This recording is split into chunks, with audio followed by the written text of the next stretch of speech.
let's pick up where we left off. Let's repair the print heads.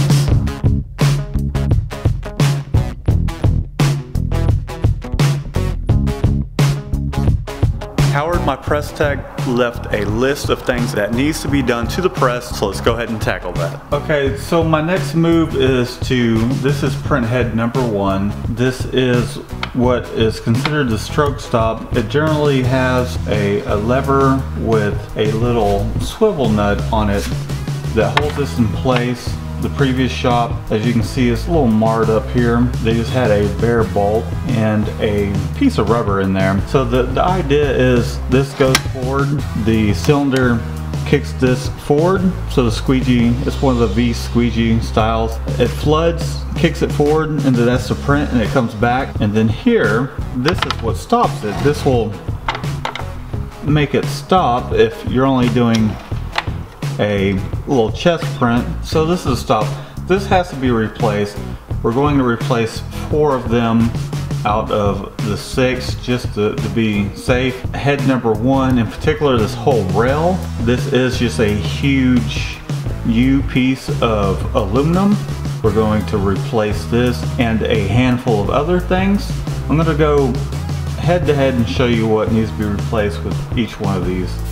So I was using the blowout gun to clean up some of these threads and just some of the ink that's all over the place, and I noticed that it did start eating up some of the paint on the press.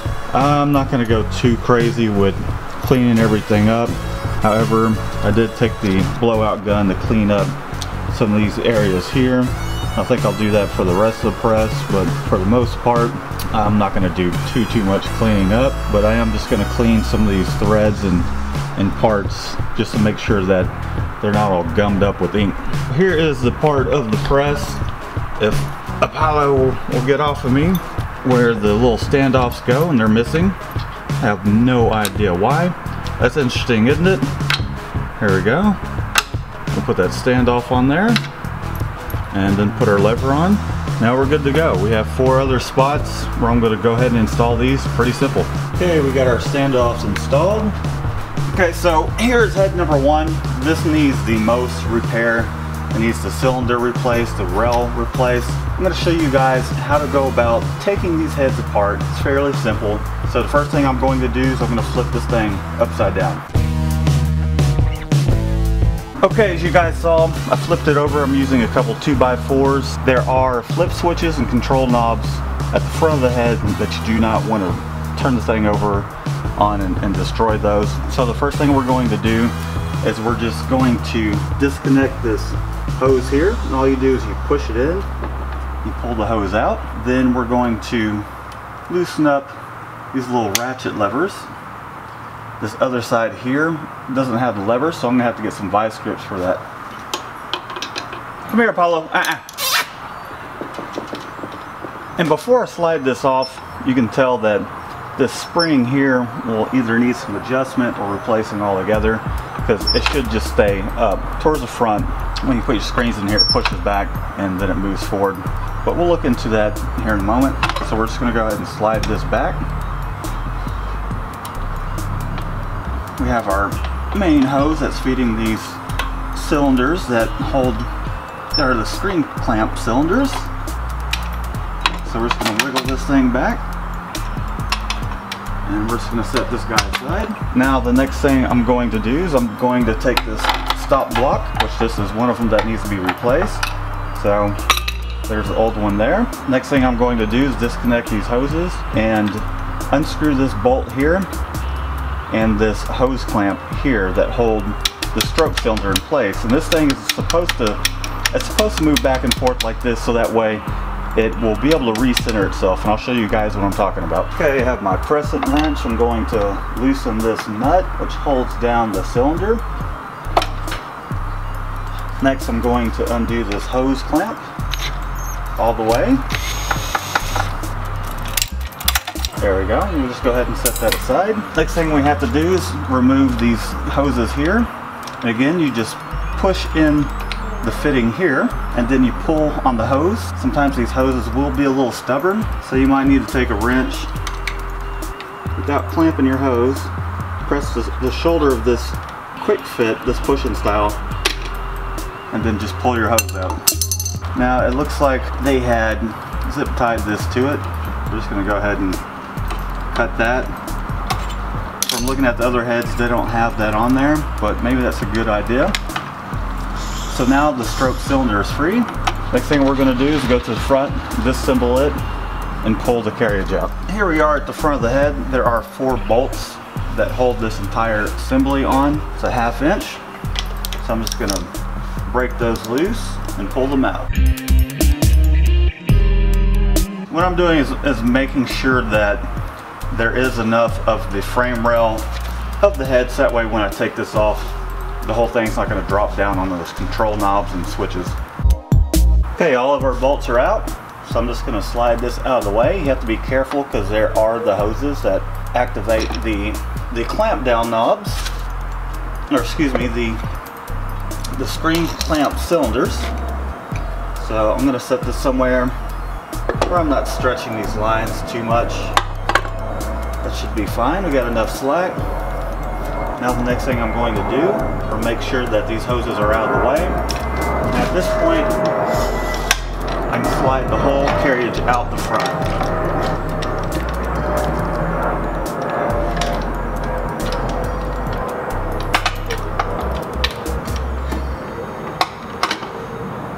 Before I can carry this carriage away, one of the things I have to do is disconnect these 2 hoses here that activate the flip cylinder. So I'm going to pull this fitting back, pull the hose out. There's one of them, and I'm just going to replace this whole line because it's nasty and the hose needs replacing anyways. And here we are. We got these hoses taken care of. We're going to set those aside for now, and let's remove our carriage and then take a look at the wheels on the workbench.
What's that?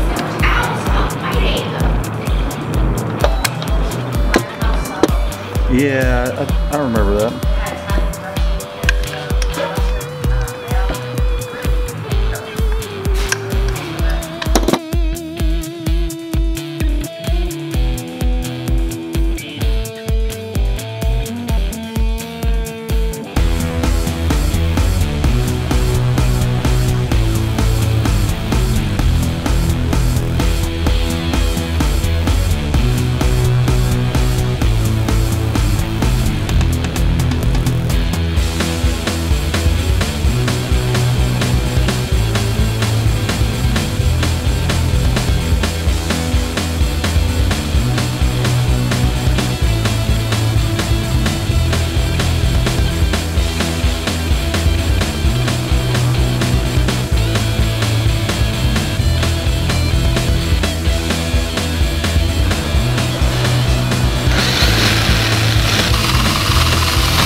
Okay, now that we have the carriage all taken care of, cylinder replaced, we're going to replace this rail. First thing you have to do is remove these hoses here. They go to the screen clamp cylinders. Set this guy out of the way. Next thing we have to do is remove this rear stroke cylinder clamps. You can see there's a little water in it. That's why that stroke cylinder number 1 is going out. However, this is a 7/16 bolt. Keep in mind that the back of this isn't supposed to wiggle.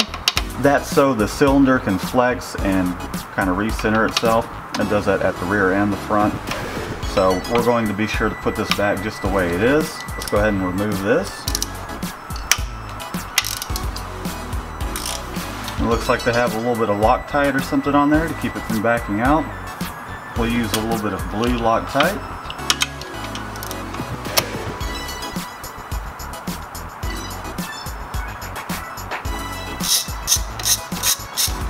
Here's the other one. Looks like it's a locking nut. It has a little nylon in the front, so we'll be sure to put that upside down in the front.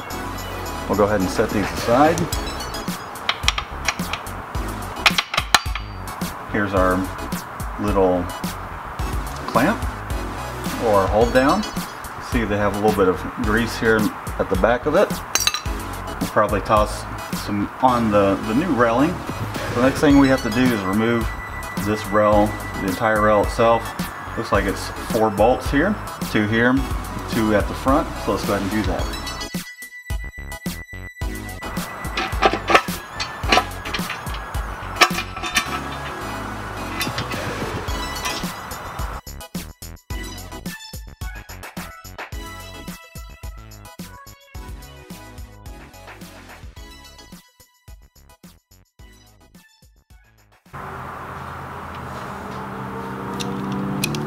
I can't find my way back to you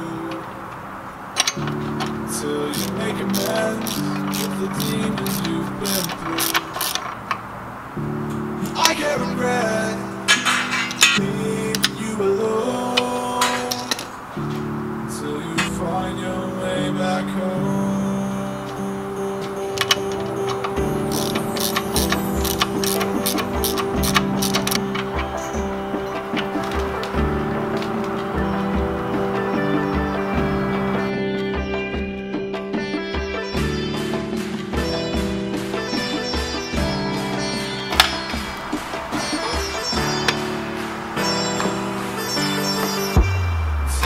Find your way back home.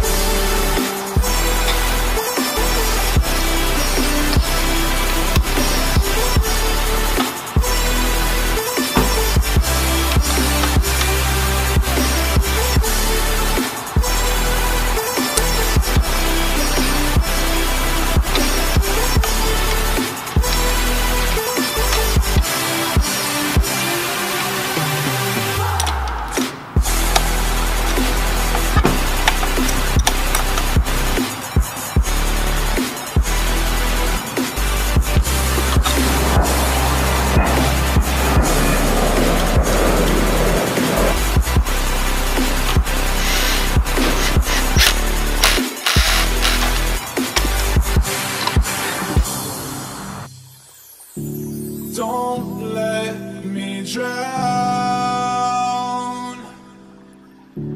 Don't let me drown. Don't let me drown.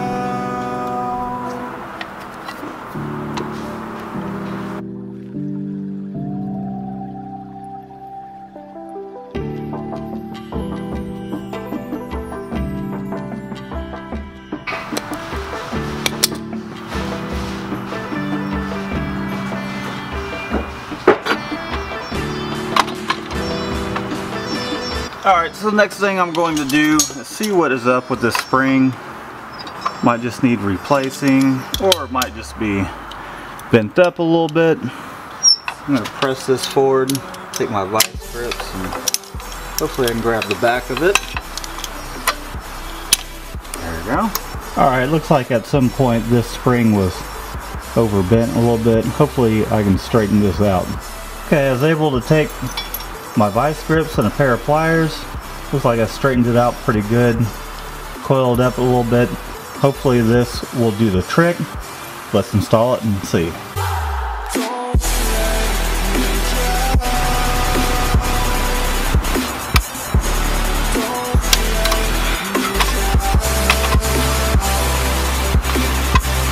Now that I've gotten this far, the last thing I'm going to do to this printhead is I'm going to replace these two rear clamp levers.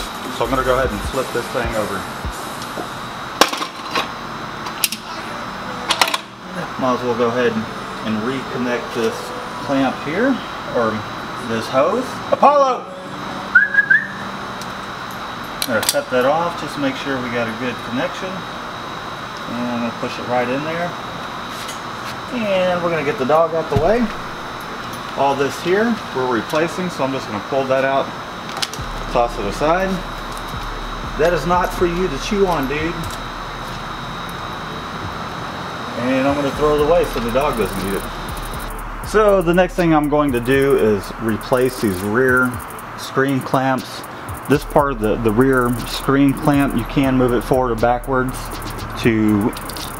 You can use different frame sizes. So here are my clamps. Here are my two little knobs that I'm going to use. Let's go ahead and try and remove these things. So I think for this first one, what I'll do is I'll take the vice grips, I'm going to clamp it down real good, and then I'm going to use the knob itself to undo this. Let me disconnect this, get it out of the way. So I don't ruin it. Let's see. Because it is being a real bear. Get undone.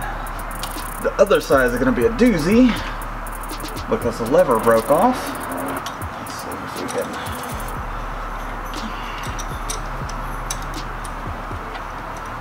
make things a little easier on ourselves. Okay, there that goes. Here's the old one. We'll get rid of that.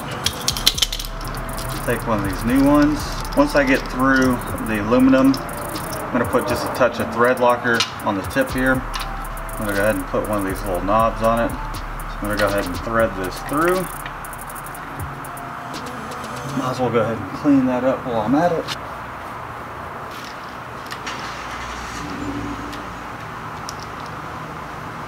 Stick that in there. Hopefully I don't miss. Now at this point I'm going to have to be pretty quick before that thread locker dries. Okay, got my 9/16. Let's lock this bad boy down. Thread it in there as deep as we can. That should be pretty good. Now once that thread locker dries, that thing will be just as tough to remove as the other was, if not practically impossible. Now let's take our 9/16 wrench and we'll grab our channel lock, and we're basically going to repeat the process, except this will be a little bit more of a pain in the ass.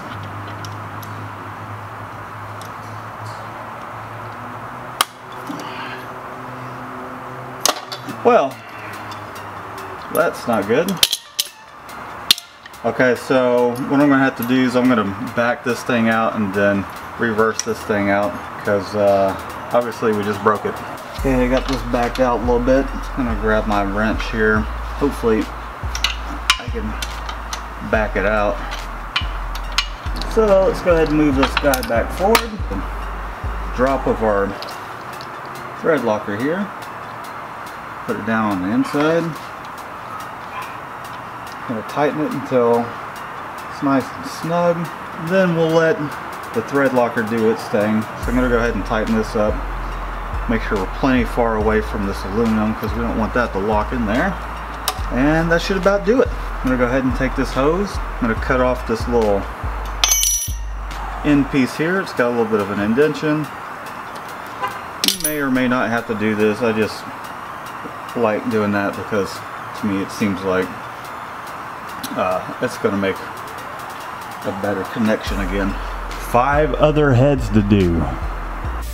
Thanks for tuning in, guys. I really appreciate it. If you're new to the channel, be sure to subscribe. If you're in the market for screen printing supplies or equipment, use our promo code Mikey Designs at catspitscreenprintsupply.com. You'll get $5 off your screen printing supplies or equipment purchase, and it will help support our channel so that way we can continue to make videos such as these for you. Until next time, guys, we'll see you later.